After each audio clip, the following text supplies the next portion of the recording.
him. And just keep pressing forward. But at the end of that round, he was in deep shit. He was hurt down. It definitely was, Joe.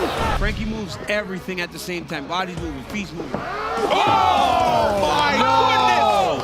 Flying knee! Perfect!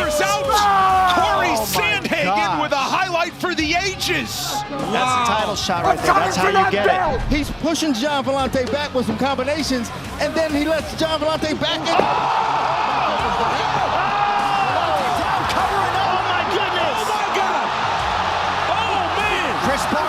Trying to close out his first UFC win.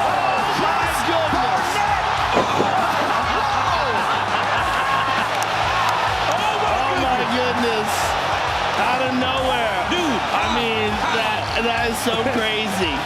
That dude just landed a wheel kick to the head and then finished it up. Oh my goodness. Out of all the techniques, if you looked at him in his underwear and said, how's he going to